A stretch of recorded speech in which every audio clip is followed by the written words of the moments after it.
The rope burned Tessa Ainsley's neck as she stood on the rickety wooden platform, the afternoon sun beating down mercilessly on her tear-streaked face. The year was 1875, and in the dusty main street of Greeley, Colorado, she had become nothing more than merchandise, a possession to be sold to the highest bidder. The crowd of men before her jeered and called out lewd remarks, their faces twisted with cruel anticipation as the auctioneer rattled off her supposed qualities like she was a prized mare. 20 years old, healthy as they come and easy on the eyes. Who'll start the bidding at $50? The portly auctioneer shouted, yanking on her rope for emphasis. Tessa's mind raced back to the stagecoach robbery 2 weeks prior, the event that had sealed her fate. Traveling west after her parents' death in Philadelphia, she'd been captured by bandits who had discovered she had no money or family to ransom her. Their solution had been simple and horrifying: sell her to recoup their losses. 75. Called a grizzled miner, his tobacco-stained beard glistening with spittle. 80. Countered a red-faced cattle driver. Tessa closed her eyes, unable to look at the sea of lecherous faces. The sheriff had turned a blind eye to the illegal auction, pocketing a bribe from the bandits who had brought her in. In this lawless corner of the frontier, she was nothing but property to be traded. 100. Shouted a voice that sent shivers down her spine. Emmett Blackwell, owner of the town's largest saloon and a man known for his cruelty toward the women who worked for him. Tessa's knees weakened. If Blackwell won, she knew exactly what kind of future awaited her. Going once for 100. The auctioneer called, clearly eager to conclude the transaction. Going twice, $300, came a calm, steady voice from the back of the crowd. A hush fell over the gathered men as they turned to see who had spoken. Through the parting crowd stepped a tall figure, his face partially shadowed by a wide-brimmed hat. Dust clung to his long riding coat, and the silver spurs on his boots clinked softly as he approached the platform. "Vaughn Forrester," someone whispered, the name rippling through the crowd with a mixture of respect and fear. The auctioneer's eyes widened. 300 from Mr. Forrester. Do I hear 350? Blackwell glared at the newcomer. 350. 400, Vaughn countered without hesitation. 450, Blackwell spat. Vaughn Forrester stepped closer, his hand resting casually on the revolver holstered at his hip. $500, he said, his voice carrying a weight that silenced the murmurs of the crowd. And that's where the bidding ends. The threat in his words was unmistakable. Even Blackwell seemed to understand the dangerous territory he was entering. 500 going once, the auctioneer called nervously. Going twice, sold to Vaughn Forrester for $500. Tessa's heart hammered against her ribs. She had been sold, but to whom? This Vaughn Forrester might be her savior or something far worse.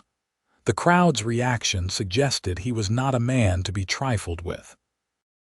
Vaughn climbed the steps to the platform, his spurs making a rhythmic sound against the wooden planks. Without a word to the auctioneer, he pulled a knife from his belt.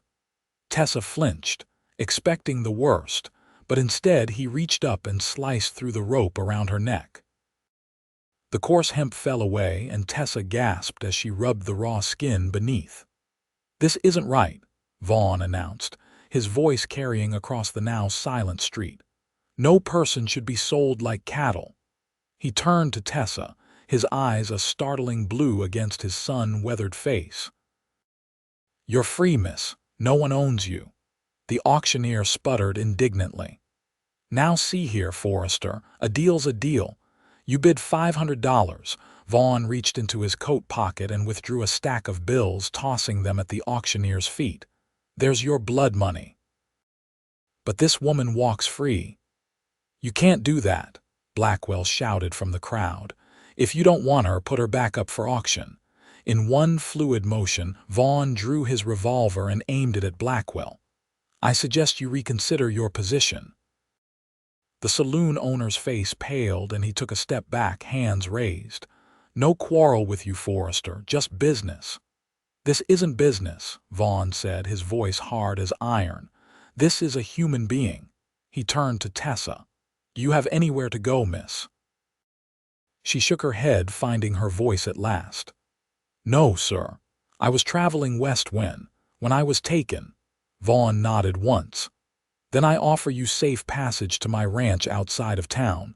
You can stay until you decide what you want to do next. No obligations, no expectations."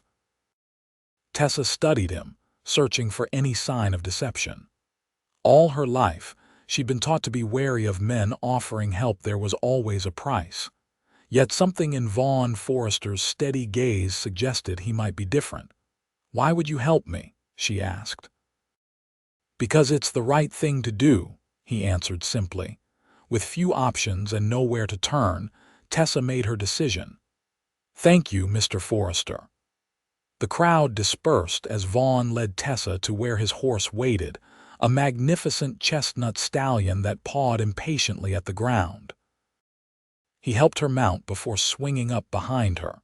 As they rode out of town, Tessa could feel the eyes of Greeley's residents following them, some curious, some disapproving, and one pair burning with hatred.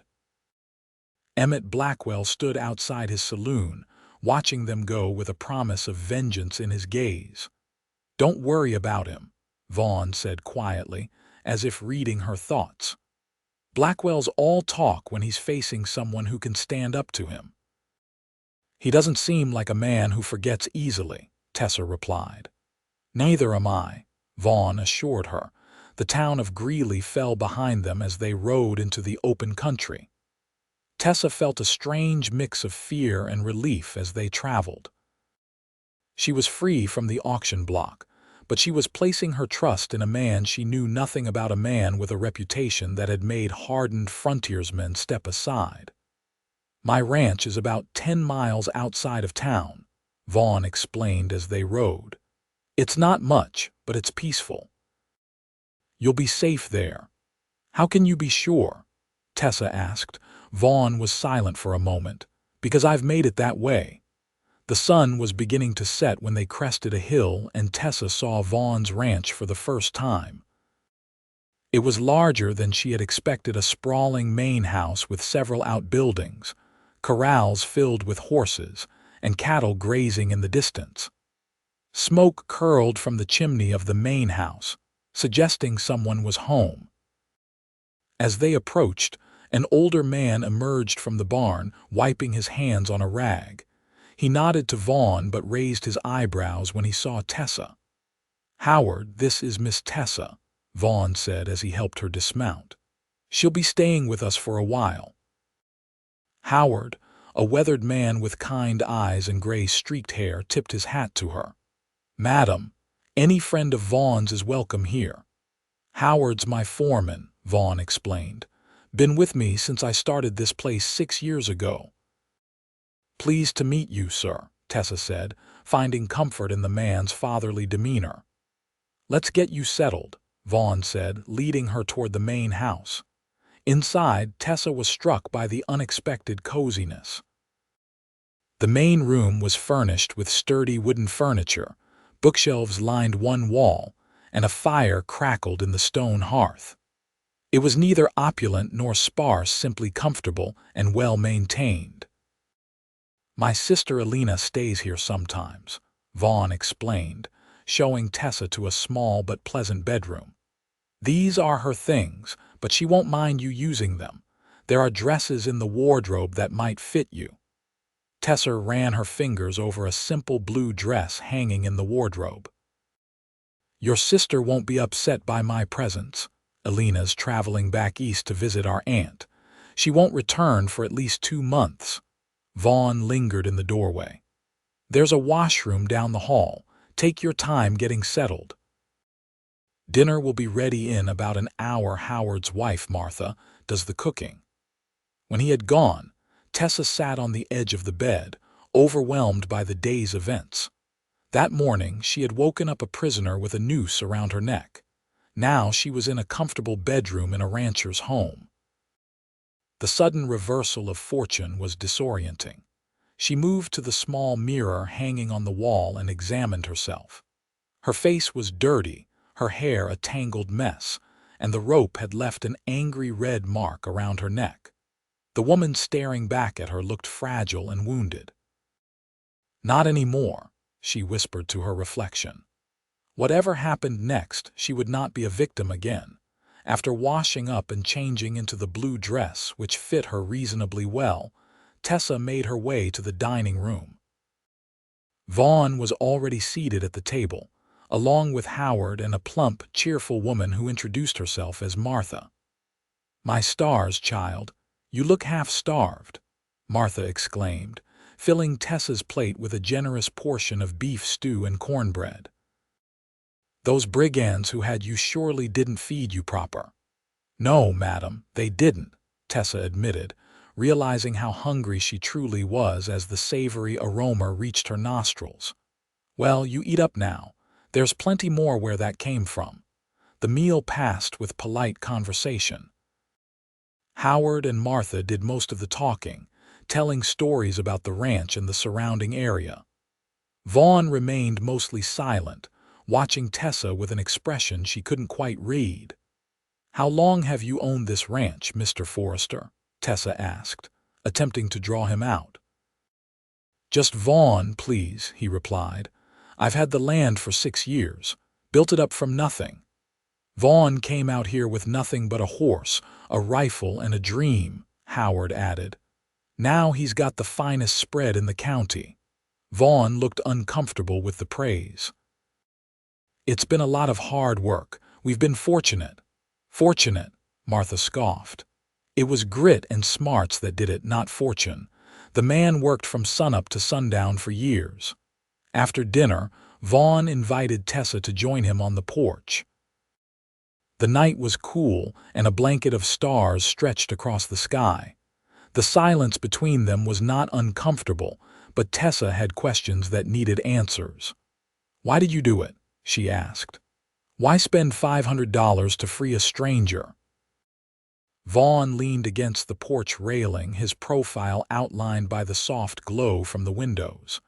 "I've seen enough injustice in my life. When I can stop it, I do. That's a lot of money." "It's only money," he said with a shrug. "It comes and goes.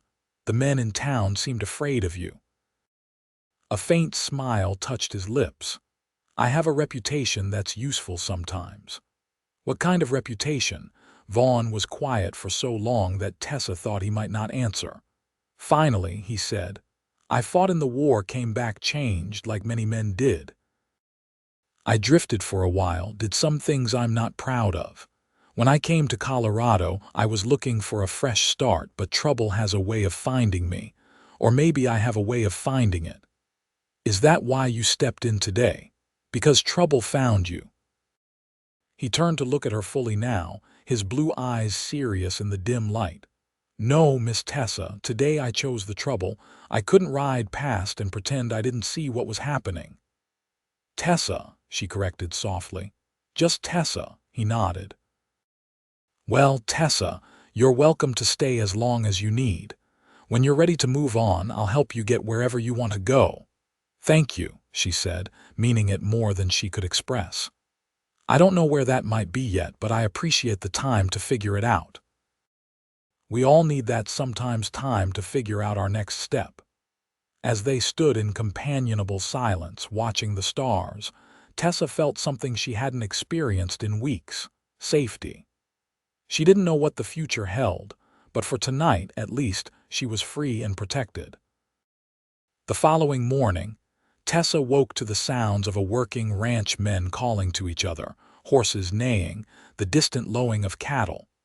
For a moment she was disoriented, the memory of the auction still fresh in her mind. Then she remembered. Vaughn Forrester had cut her free. She dressed in another of Alina's dresses, this one a simple brown calico that was a bit large but serviceable.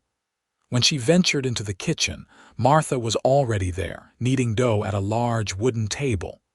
"Good morning, dear." The older woman greeted her warmly. "Did you sleep well?" "Better than I have in weeks," Tessa admitted. "Can I help with anything?" Martha looked pleased at the offer. "You can help me with these biscuits if you like. The men will be in for breakfast soon and they eat like wolves." Working alongside, Martha was comforting a simple, normal task that helped anchor Tessa to the present rather than dwelling on the trauma of recent weeks. As they worked, Martha chatted about the ranch and its occupants.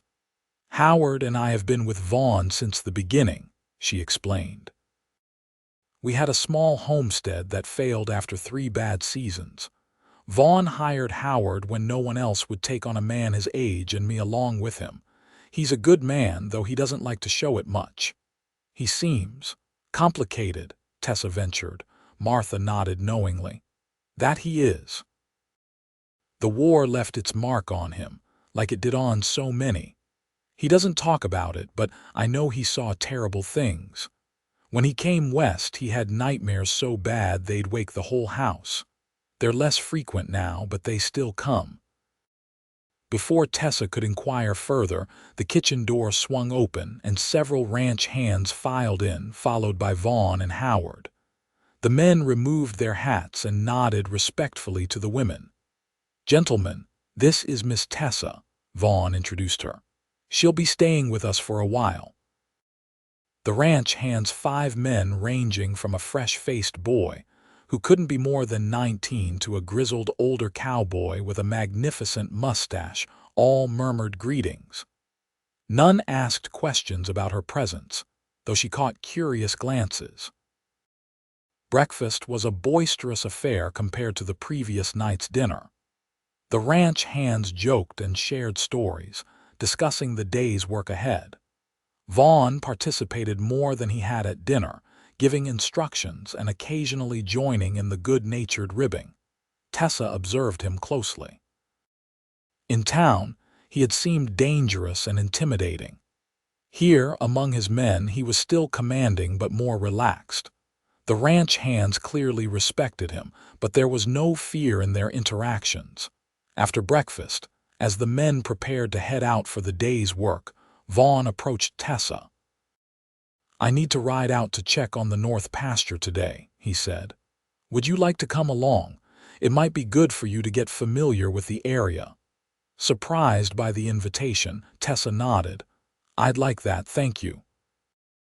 An hour later, they were riding across the rolling grassland, Tessa on a gentle mare Vaughn had selected for her.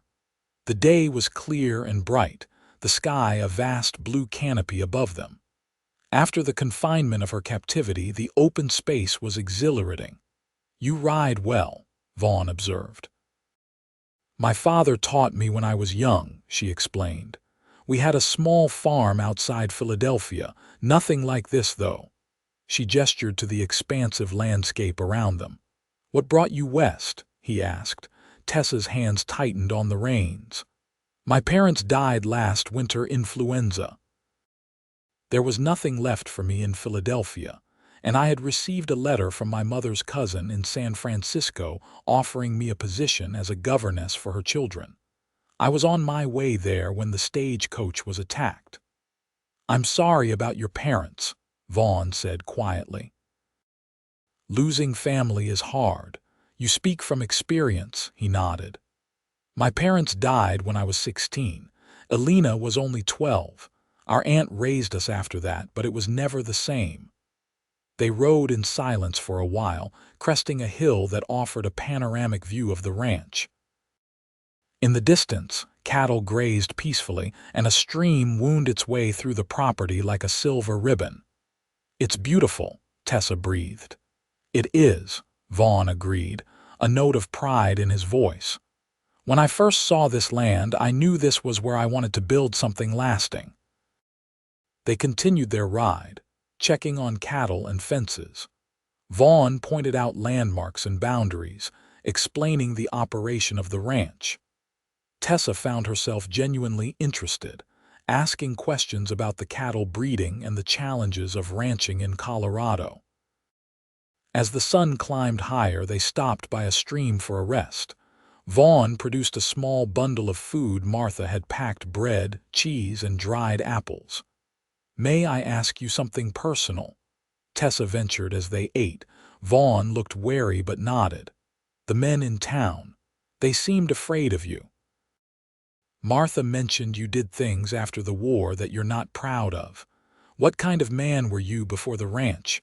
Vaughn was silent for a long moment, staring at the flowing water of the stream.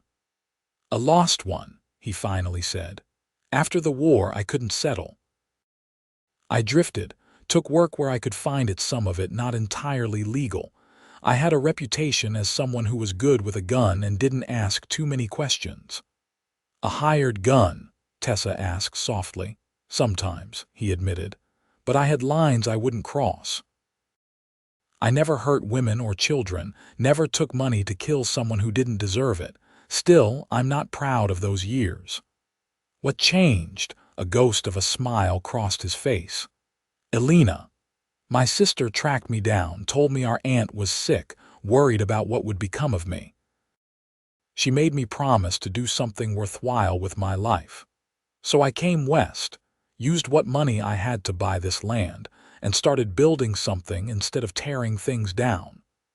Tessa studied him, seeing beyond the intimidating exterior to the complex man beneath.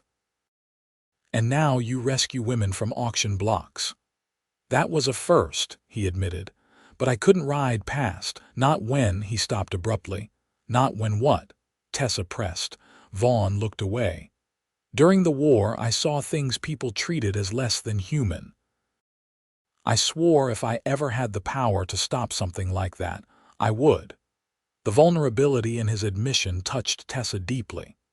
This man, who had the reputation of a dangerous gunslinger, carried wounds and principles that few would guess at.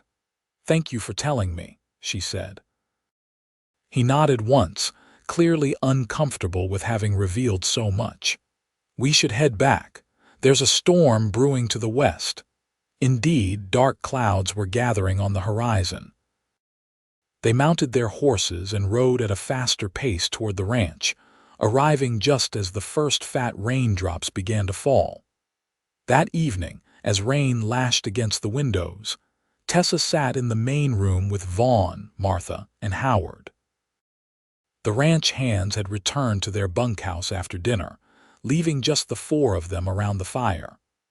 Martha was mending a shirt, Howard whittled a small piece of wood, and Vaughn cleaned his revolver, his hands moving with practiced efficiency.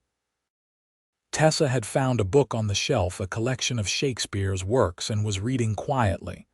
The domesticity of the scene was comforting, a sharp contrast to where she had been just 2 days ago. "You read Shakespeare?" Vaughn asked, noticing her book.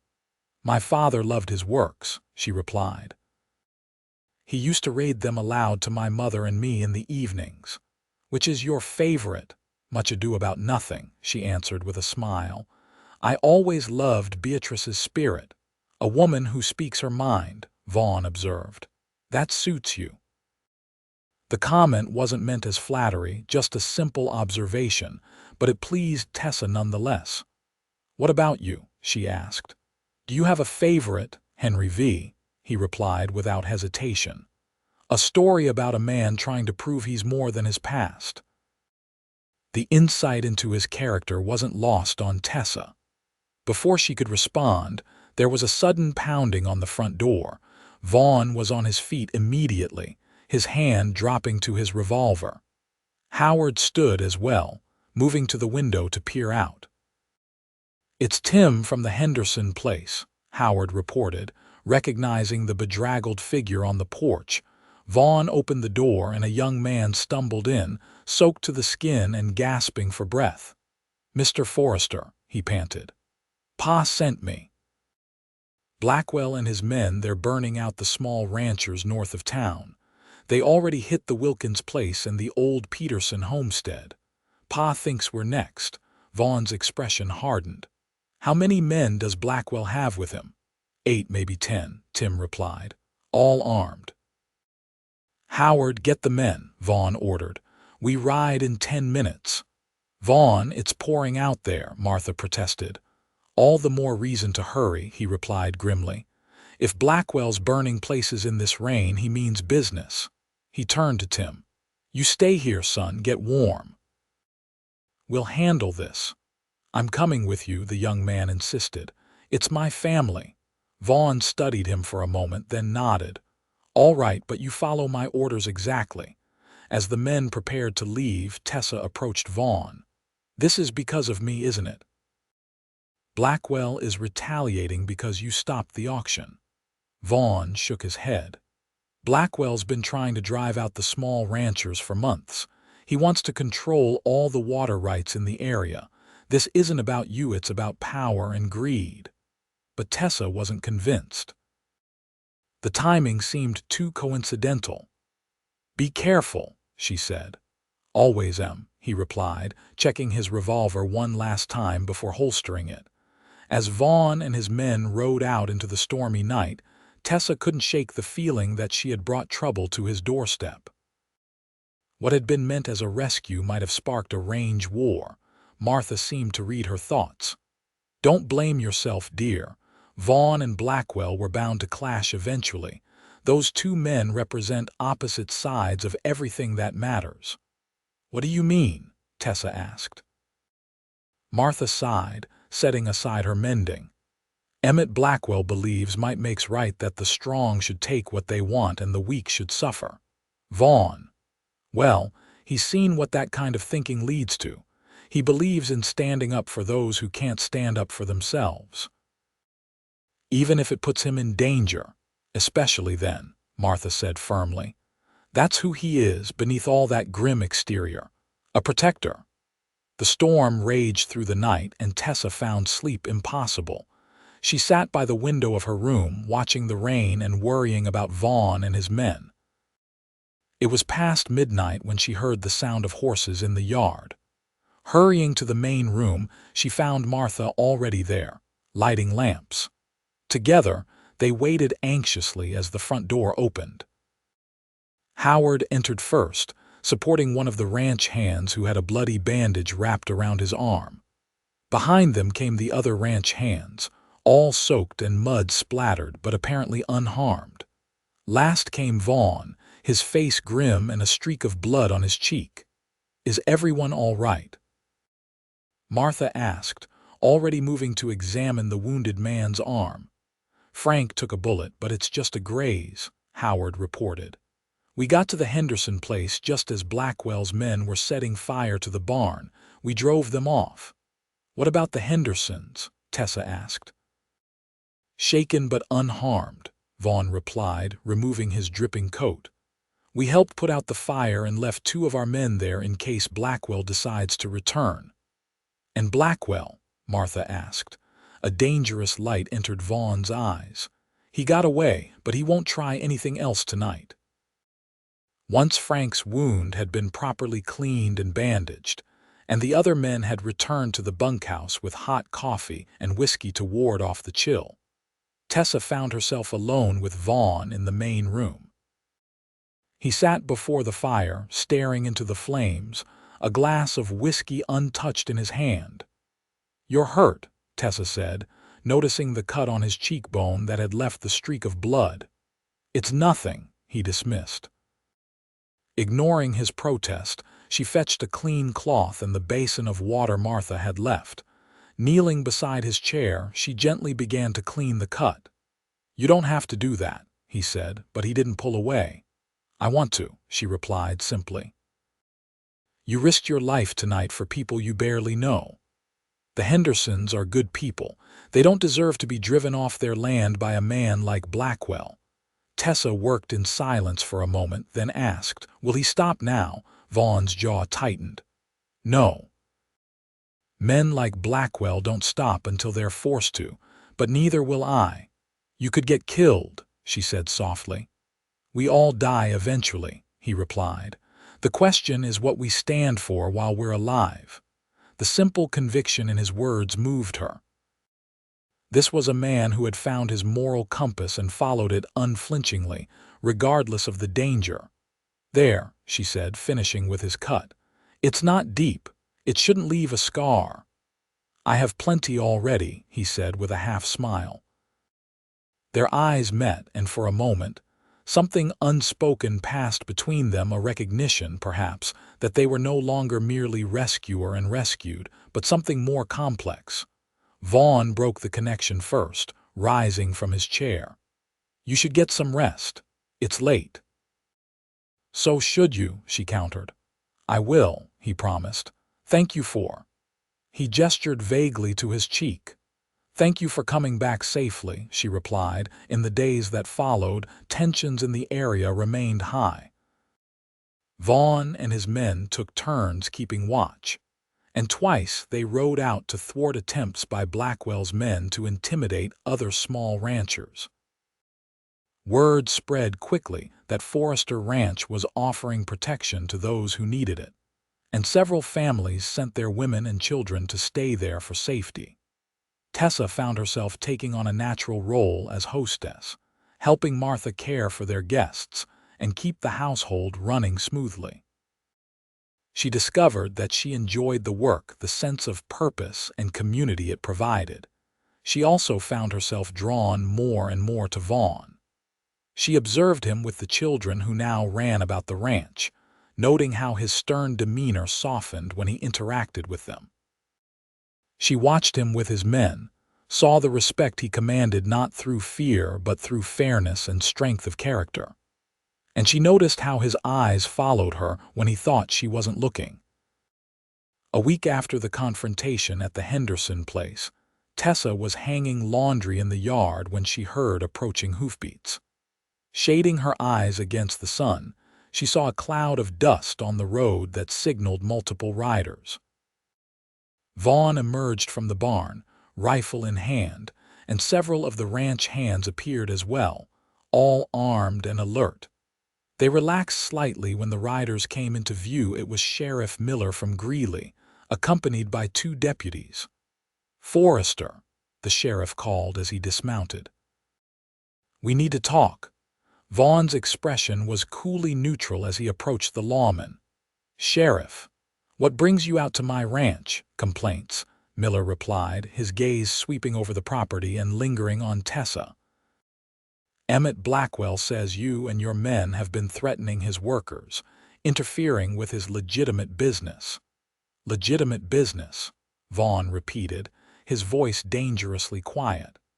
"Is that what you call burning out homesteaders? Or perhaps you mean selling women on auction blocks?" The sheriff had the grace to look uncomfortable at the latter accusation. "That was unfortunate, but it's been handled." "Yes," Vaughn agreed. "I handled it. Look, Forrester, I'm just trying to keep the peace. Blackwell's got influence in the county. He's bringing in investors from Denver for his new mining operation.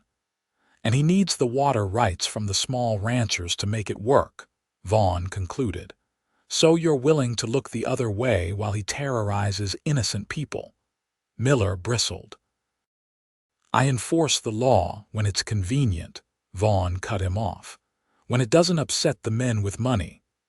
The sheriff's hand twitched toward his gun, but he thought better of it when he noticed how many of Vaughn's men had gathered, all armed. "I'm giving you fair warning, Forrester. Stay out of Blackwell's way. This is bigger than you." "Is that a threat, Sheriff?" Vaughn asked mildly. "It's advice," Miller replied. "I'd hate to have to come back here with a warrant." "A warrant for what?" "Protecting innocent people from criminals." Vaughn shook his head. "You ride back to Blackwell and tell him this. If he or his men come near any of the homesteaders again, they'll answer to me. And if you're riding with him, Sheriff, you'll answer to me too." The sheriff's face reddened with anger. "You're making a mistake, Forrester." "Wouldn't be my first," Vaughn replied evenly. "But standing by while innocent people are harmed, that would be a mistake I couldn't live with." After a tense moment, Miller turned away. "Come on, boys," he said to his deputies. "We're wasting our time here." As they rode away, Tessa approached Vaughn. "That was dangerous," she observed, "making an enemy of the sheriff." "Miller's been Blackwell's puppet for years," Vaughn replied. "He's only dangerous if you respect his authority." "I stopped doing that when I saw him take a bribe to allow a woman to be sold like property." Tessa flushed, remembering the sheriff's indifference to her plight. "What happens now?" "Now we prepare," Vaughn said grimly. "Blackwell won't take this lying down." That evening, Vaughn gathered all the adults at the ranch's men, the visiting homesteaders, Martha, Howard, and Tessa in the main house to discuss the situation. "Blackwell will make his move soon," he began without preamble. "He's not used to being challenged, and he won't stand for it. We need to be ready." "Ready for what?" asked one of the homesteaders, a nervous-looking man named Jenkins. "A war, if necessary," Vaughn replied calmly. "But I'm hoping it won't come to that. Blackwell's power comes from fear and money. If we stand together, we can counter the first. As for the second, what about the law?" another homesteader asked. "Can't we appeal to the territorial governor?" "That takes time we don't have," Howard pointed out. "Blackwell will have burned you out before any letter reaches Denver." "Then what do you suggest, Mr. Forrester?" Jenkins asked. Vaughn laid out his plan. The homesteaders would consolidate, temporarily moving livestock to Forrester Ranch and stationing armed men at each property. They would organize regular patrols and establish a system of signals to alert each other to trouble. "It's not a permanent solution," he acknowledged, "but it will show Blackwell that you're not easy targets. That might be enough to make him reconsider his approach." The meeting continued late into the night, with practical details being worked out. Throughout the discussion, Tessa watched Vaughn, impressed by his natural leadership and strategic thinking. This was a side of him she hadn't fully appreciated before the military commander, capable of organizing men and resources for a common cause. When the meeting finally broke up, most heading to bed with a new sense of purpose, Tessa remained in the main room with Vaughn. "You were an officer during the war, weren't you?" she asked. He looked surprised by the question. "Captain," he confirmed. "How did you know?" "The way you handled the meeting tonight. You're used to command." A shadow crossed his face. "That was a lifetime ago. But it shaped who you are now," she observed. "The skills you learned then are helping you protect these people today." Vaughn considered this. "I suppose that's true. The war taught me a lot about men, what makes them fight, what makes them run, what they are capable of, both good and bad." "And what about you?" Tessa asked softly. "What are you capable of, Vaughn Forrester?" He looked at her then, really looked at her, his blue eyes intense in the lamplight. "Whatever is necessary to protect what matters." The conviction in his voice sent a shiver through her, not of fear, but of something else entirely. In that moment, Tessa realized that her feelings for this complex, principled man had grown far beyond gratitude or even friendship. Before either of them could speak again, there was a commotion outside, the sound of a horse being ridden hard into the yard. Vaughn was on his feet instantly, moving to the window. "It's Daniel, one of our outriders," he said, already heading for the door. Tessa followed him onto the porch, where they met the exhausted rider as he dismounted. "Blackwell's men," Daniel gasped. "At least 20 of them, armed to the teeth. They've gathered at his saloon in town. Word is they're planning to ride out at dawn, hit all the homesteads at once." Vaughn's expression hardened. "How reliable is this information?" "Straight from Blackwell's bartender," Daniel replied. "He's sweet on Martha's niece in town. Risked his job to get word to us." Vaughn nodded once. "Good work. Get something to eat, then rest. We'll need every man tomorrow." He turned to Tessa. "Wake Howard and Martha. We need to get everyone prepared." The ranch erupted into controlled chaos as the warning spread. Men checked weapons and ammunition, Women packed essential items for the children and prepared food for what might be a long day ahead. Vaughn moved among them all, giving calm, clear instructions. In the midst of the preparations, Tessa found herself helping Martha prepare bandages and medical supplies. The older woman worked with quiet efficiency, her usually cheerful face solemn. "Are you afraid?" Tessa asked her. Martha's hands paused briefly. "Yes," she admitted, "but not for myself. For Howard, for Vaughn, for all these good people." She resumed her work. "But fear doesn't help anyone, action does." "You're very brave," Tessa observed. Martha gave her a knowing look. "So are you, dear. Not many women could go through what you have and still stand tall." Tessa hadn't thought of herself as brave. She had survived, yes, but that had been instinct, not courage. Yet now, helping prepare for the coming conflict, she felt a sense of purpose that transcended fear. As dawn approached, Vaughn gathered the fighting men in the yard, 28 in all, a mixture of his ranch hands and homesteaders who could handle a gun. They were outnumbered, but they had the advantage of defending their own land. "Blackwell thinks he can scare us into submission," Vaughn told them. "He thinks we'll run when confronted with superior numbers. He's wrong. We're not fighting for money or power, we're fighting for our homes, our families. That makes us stronger than any hired gun." He outlined their defensive strategy, positioning men at key points around the ranch and sending small groups to protect the nearest homesteads. The women and children would remain in the main house, which had thick walls and small windows that could be easily defended. As the men prepared to take their positions, Tessa approached Vaughn. Around them, the eastern sky was beginning to lighten with the first hints of dawn. "Be careful," she said softly. He turned to her, his expression softening for a brief moment. "I will."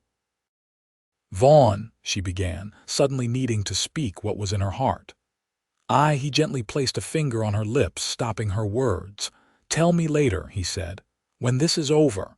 The promise in his eyes made her heart race. She nodded, understanding. Some things were better said in peace, not on the brink of battle. Vaughn mounted his horse and led most of the men out, leaving 6 to guard the main house. Tessa watched him go, a tall figure silhouetted against the brightening sky, straight-backed and resolute. Inside the house, the women and children gathered in the central rooms, away from windows.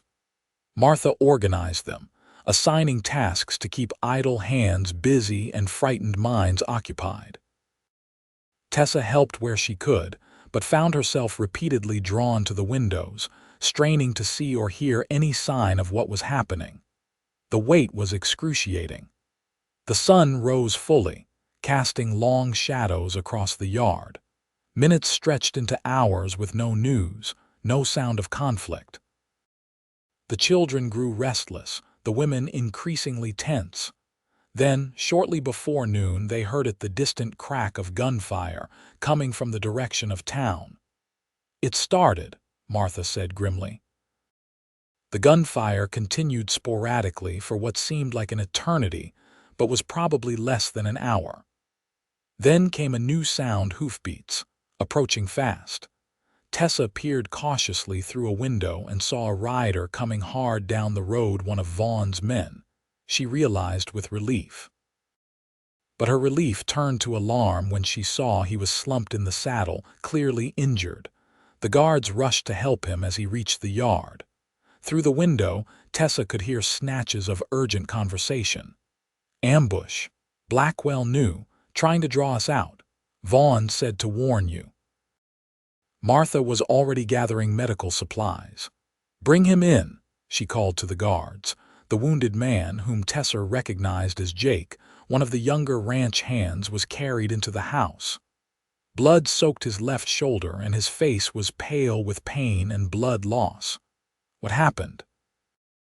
Tessa asked as Martha began cutting away his shirt to expose the wound. "Blackwell had more men than we thought," Jake gasped. "Hired guns from Denver. They weren't at the saloon. They were waiting along the road, caught us in a crossfire. Vaughn, Tessa asked, her heart in her throat. Fighting. Sent me to warn you. They might be coming here next. The words had barely left his mouth when the distant sound of gunfire suddenly became much closer, sharp cracks and the unmistakable whine of bullets striking the outer walls of the house. "Everyone down!" shouted one of the guards, and the room erupted into screams and movement as women grabbed children and sought cover. Tessa helped Martha move Jake behind a heavy oak cabinet for protection, then crawled to the nearest window. Peering carefully over the sill, she saw at least 10 men approaching the house, using outbuildings and fences for cover as they fired.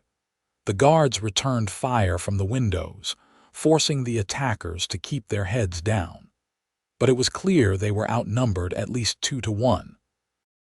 "We need more ammunition," one of the guards called, "in the storeroom at the back of the house." Without hesitation, Tessa said, "I'll get it." Before anyone could stop her, she was crawling across the floor toward the back of the house. The storeroom was small and windowless, filled with supplies of all kinds. She quickly located the wooden boxes of ammunition and began gathering as much as she could carry. As she turned to leave, a crash from the kitchen made her freeze. Someone had broken in through the back door. Carefully setting down the ammunition, she looked around desperately for a weapon. Her hand closed around a heavy iron skillet hanging on the wall just as a man appeared in the doorway, one of Blackwell's hired guns. His face twisted in an ugly smile when he saw her. "Well, what do we have here?" he drawled, raising his pistol. "You must be the woman all this fuss is about." Tessa didn't hesitate. With all her strength, she swung the skillet, connecting solidly with the side of his head. The man dropped like a stone, his gun clattering to the floor. Breathing hard, Tessa picked up the fallen weapon, checked that it was loaded as her father had once taught her, and tucked it into the waistband of her skirt. Then she gathered the ammunition again and made her way back to the main room, where the guards were still exchanging fire with the attackers. "Someone came in through the back," she reported as she distributed the ammunition. "I took care of him, but there might be others." The guards looked at her with newfound respect. One of them sent 2 men to secure the rear of the house, while the others continued to hold off the frontal assault. The gunfight continued for what seemed like hours, but was probably only minutes. The attackers were growing bolder, moving closer to the house as the guards began to run low on ammunition despite Tessa's resupply. Then, suddenly, new gunfire erupted from behind the attackers, a fusillade that sent them diving for cover, caught between 2 forces.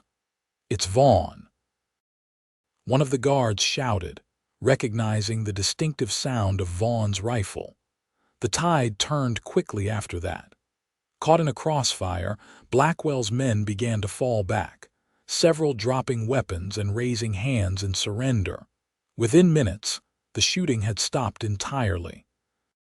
Tessa rushed to the window and saw Vaughn riding into the yard, followed by several of his men. His shirt was torn and bloody in places, his face streaked with dirt and gunpowder, but he was upright and alive. Relief flooded through her, so intense that her knees nearly buckled. She made her way to the front door on shaky legs, emerging onto the porch just as Vaughn dismounted.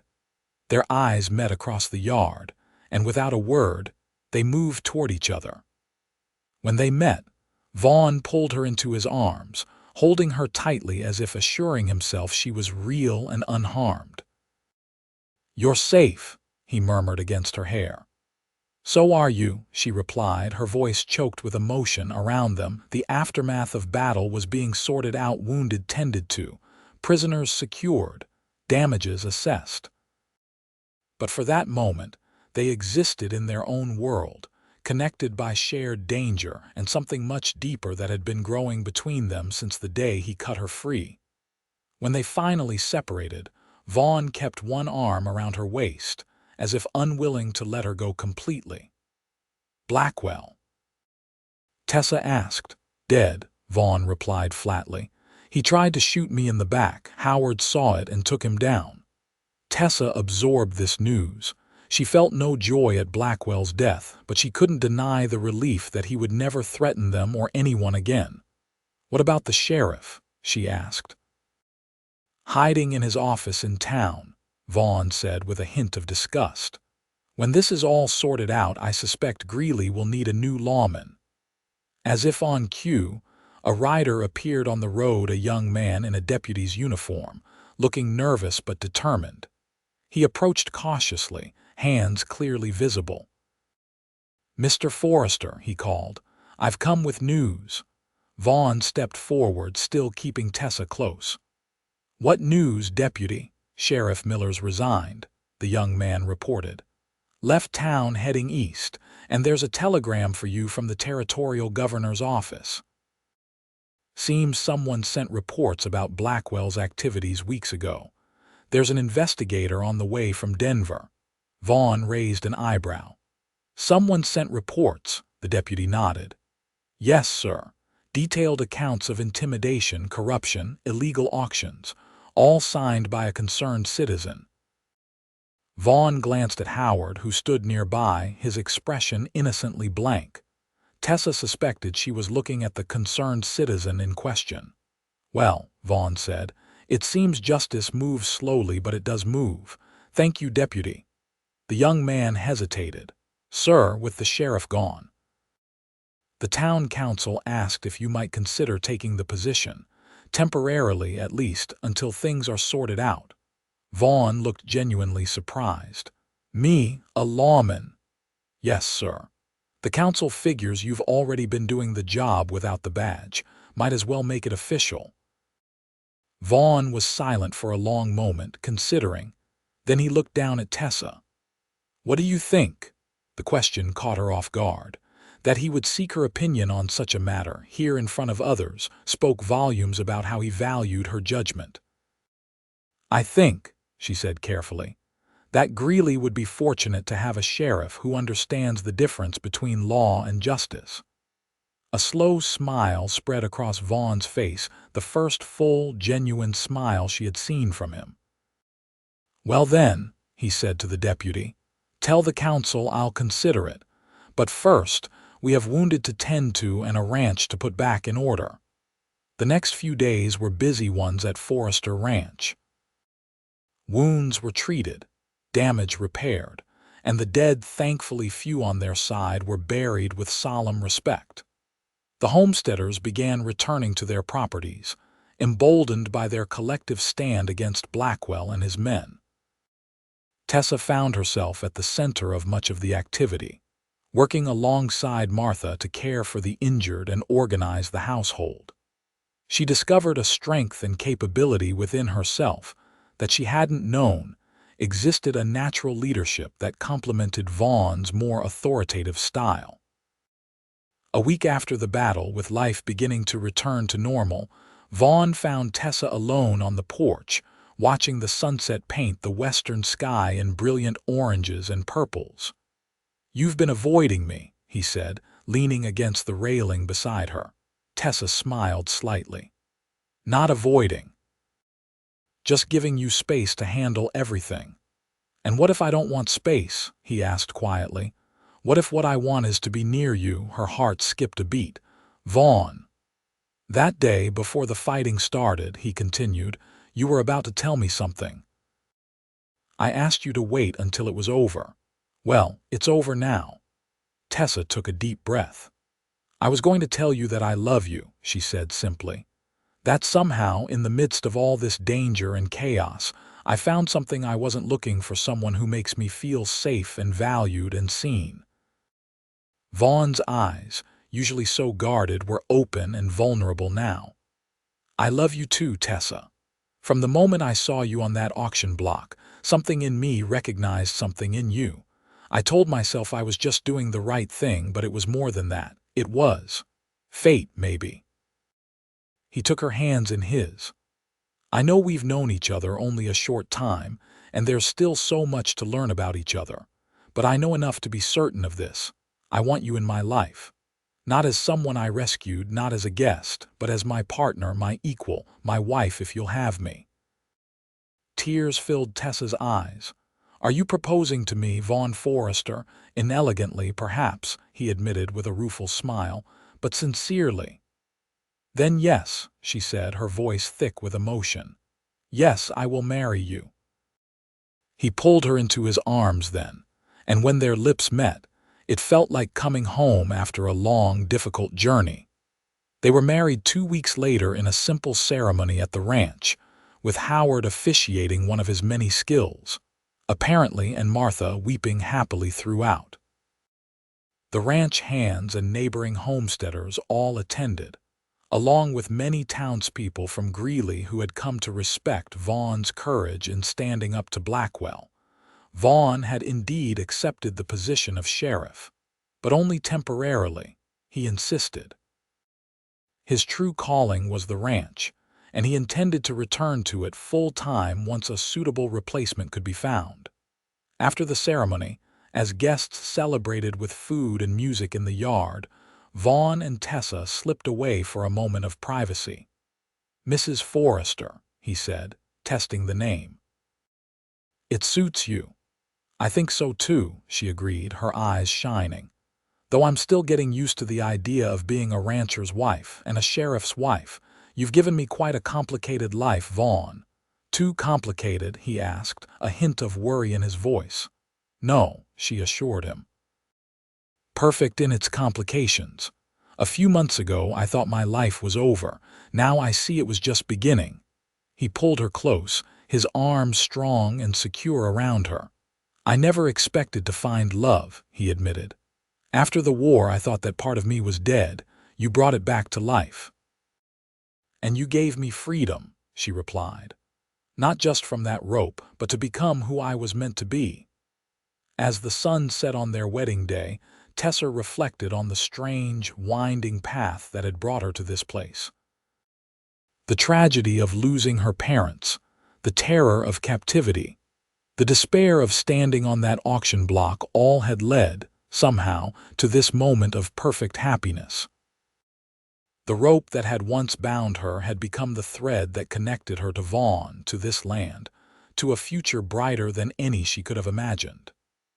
In saving her, he had saved himself as well, finding redemption and purpose in protecting what was right. Together, they faced the future not knowing what challenges it might bring, but confident that whatever came, they would face it side by side, bound not by ropes of hemp, but by bonds of love that could never be broken. 5 years later, Tessa stood on the porch of their expanded ranch house, watching Vaughn teach their 4-year-old son, James, to ride his first pony. Their 2-year-old daughter, Emma, balanced on Tessa's hip, clapping her tiny hands as her brother made a wobbly circuit of the corral. The Forrester ranch had prospered under their joint stewardship.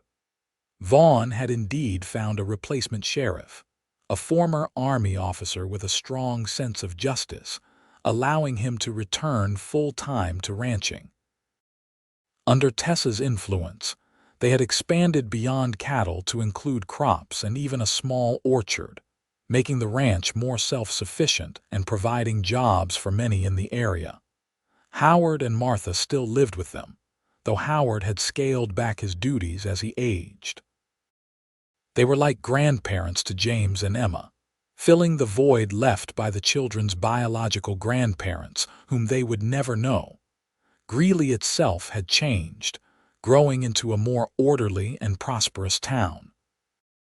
The corruption that had flourished under Blackwell and Sheriff Miller was gone, replaced by fair governance and community cooperation. The territorial governor had even visited once, commending the town on its transformation. As for Tessa and Vaughn, their love had only deepened with time and shared experiences. The nightmares that had once plagued Vaughn had largely faded, though occasionally he still woke in the night, reaching for Tessa as if to reassure himself she was there. And sometimes, Tessa found herself absently rubbing her neck, remembering the rope that had once encircled it. But those moments were rare now, overshadowed by the joy of their daily life together. They had built something precious, not just a successful ranch, but a home filled with love, a family bound by choice as well as blood, and a legacy of standing for what was right no matter the cost. As Vaughn lifted James from the pony with a proud smile, Tessa felt a surge of gratitude so powerful it brought tears to her eyes. From the darkest moment of her life had come its greatest blessing, a love story written not in the drawing rooms of Philadelphia, but in the wild, beautiful landscape of Colorado, with a man whose courage had cut her free in more ways than one. Vaughn looked up, catching her eye across the yard, and his smile widened. Even now, after years of marriage, that smile could make her heart race. He said something to James, then the two of them came toward the porch, the boy running ahead eagerly. "Mama, did you see? I rode all by myself," James exclaimed, his blue eyes so like his father's shining with achievement. "I saw, sweetheart," Tessa assured him, bending to kiss the top of his head. "You were very brave." Vaughn joined them on the porch, wrapping an arm around Tessa and tickling Emma's cheek with his free hand. "Just like his mother," he said softly, "the bravest person I know." Tessa leaned into his embrace, surrounded by the family they had created together. "We're all brave together," she corrected him. "That's what family means." As the sun began to set behind the mountains, painting the sky in colors no artist could capture, the Forresters stood together on their porch, looking out over the land that was their home, their legacy, their future.